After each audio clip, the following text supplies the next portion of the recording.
Assalamualaikum warahmatullahi wabarakatuh. Perkenalkan, nama saya Sinta Anggreni, 191 FK03222 dari kelas 3A Keperawatan Universitas Bakti Kencana Bandung.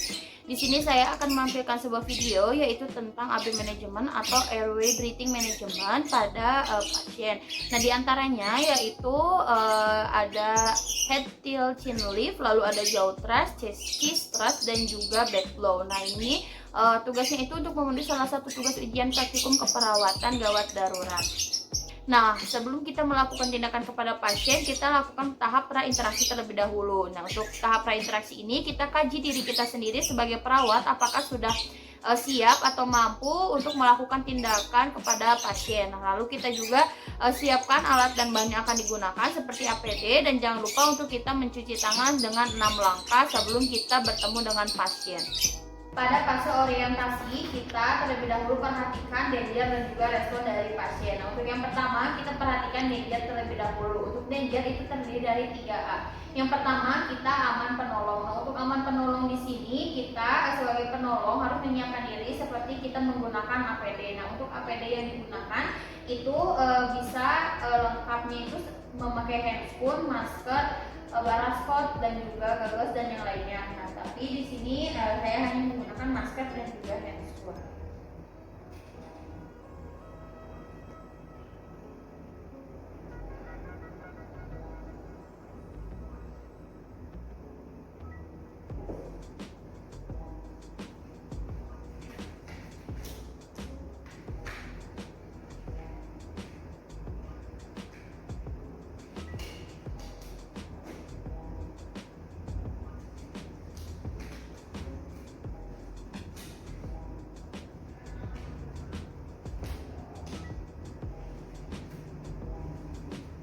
Setelah kita menggunakan APD, selanjutnya kita ke aman pasien. Nah, kita perhatikan keamanan pasien itu sendiri. Kita hindarkan dari benda-benda yang dapat sekiranya membahayakan pasien seperti kerikil atau apapun yang dapat membahayakan pasien, serta pindahkan pasien ke tempat yang lebih aman.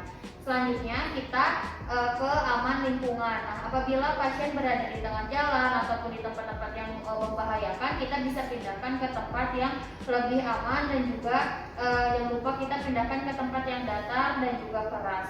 Nah, setelah itu kita juga cek respon dari pasien itu sendiri, apakah masih berespon atau tidak. Pak, apakah masih bisa mendengar saya?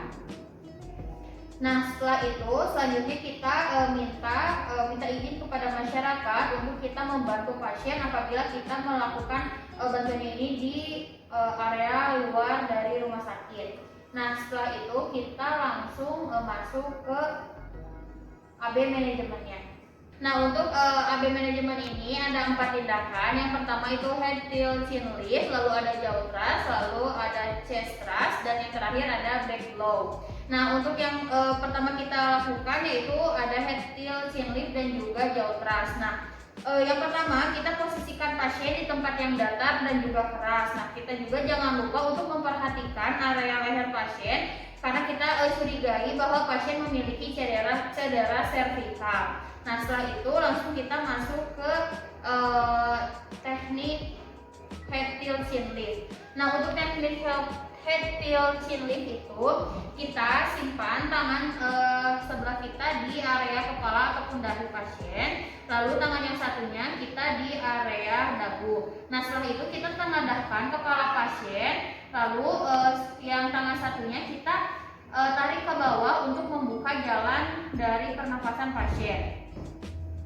Setelah itu kita masuk ke teknik jaw thrust. Nah, untuk jaw thrust itu kita posisikan 4 jari tangan kita di rahang bagian bawah pasien, lalu yang ibu jarinya kita di bagian dalam dagu, lalu kita tekan sampai jalan napas pasien terbuka. Nah, untuk tindakan selanjutnya yaitu kita masuk ke chest thrust dan juga back blow. Nah, untuk gerakan chest thrust itu yang pertama kita tempatkan tangan kita di atas kaki kita atau di atas paha kita, lalu kita simpan bayi di atas tangan kita dengan posisi telentang, dengan posisi tangan kita itu di antara leher dan kepala bayi. Setelah itu kita lakukan teknik chest thrust dengan menggunakan dua jari, yaitu jari telunjuk dan juga jari tengah, dan kita lakukan pada antara puting susu dari bayi tersebut. Kita lakukan sebanyak 5 kali. 1, 2, 3, 4, 5. Nah, selanjutnya kita ke teknik back blow. Nah, untuk teknik back blow itu sama, kita tempatkan tangan kita di atas paha kita atau di atas kaki kita, lalu kita posisikan bayi tengkurap dengan posisi tangan kita di antara mulut dan juga leher dari bayi. Setelah itu kita juga jangan lupa untuk tetap memperhatikan pernapasan bayi, apakah bayi tersedat atau tidak. Nah, setelah itu kita lakukan dengan cara memukul bagian punggung bayi dengan menggunakan tangan, punggung tangan dengan posisi seperti ini sebanyak 5 kali dengan perlahan.